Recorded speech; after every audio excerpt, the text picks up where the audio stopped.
ಲೋಕಸಭಾ ಚುನಾವಣೆ ಹತ್ತಿರವಾಗ್ತಾ ಇದ್ದಂತೆ ಮೈತ್ರಿ ನಾಯಕರ ತಂತ್ರ ಕೂಡ ಜೋರಾಗ್ತಾ ಇದೆ. ಮಾಜಿ ಸಿಎಂ ಎಚ್ಡಿಕೆ ಭೇಟಿಯಾದ ಬಿಜೆಪಿ ಮಾಜಿ ಶಾಸಕ ಸಿಟಿ ರವಿ ಬಿಡದಿಯ ಎಚ್ಡಿಕೆ ನಿವಾಸದಲ್ಲಿ ಭೇಟಿಯಾಗಿ ನಾಯಕರು ಚರ್ಚೆ ಮಾಡಿದ್ದಾರೆ.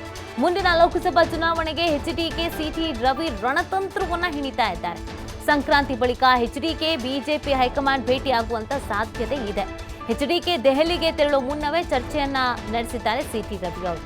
ಜೆಡಿಎಸ್ ಮತ್ತು ಬಿಜೆಪಿ ಲೋಕಸಭಾ ಚುನಾವಣೆಗೆ ಮೈತ್ರಿ ಮಾಡಿಕೊಂಡಿದೆ.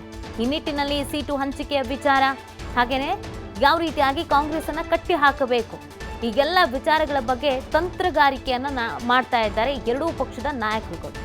ಸಂಕ್ರಾಂತಿ ಕಳೆದ ನಂತರ 15ನೇ ತಾರೀಕು ನಂತರ ಕುಮಾರಸ್ವಾಮಿ ಅವರು ಹೈಕಮಾಂಡ್ಗೂ ಕೂಡ ಭೇಟಿಯನ್ನ ನೀಡಿ ಮಾತುಕತೆಯನ್ನ ನಡೆಸುವಂತ ಸಾಧ್ಯತೆ ಇದೆ.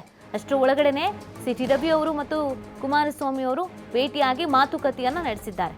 ಎರಡು ವಿಭಿನ್ನ ಸಿದ್ಧಾಂತವನ್ನು ಒಪ್ಪಿಕೊಂಡು ಇಷ್ಟು ವರ್ಷ ರಾಜಕೀಯ ಮಾಡಿದಂಥ ನಾಯಕರುಗಳು ಈಗ ಒಂದೇ ಸಿದ್ಧಾಂತವನ್ನು ಒಗ್ಗಿಕೊಂಡು ಈಗ ಚುನಾವಣೆಯನ್ನು ಎದುರಿಸಬೇಕು. ಹಾಗಾಗಿ ಒಂದಷ್ಟು ಸ್ಟ್ರಾಟಜಿಗಳ ಅನಿವಾರ್ಯತೆ ಕೂಡ ಇದೆ.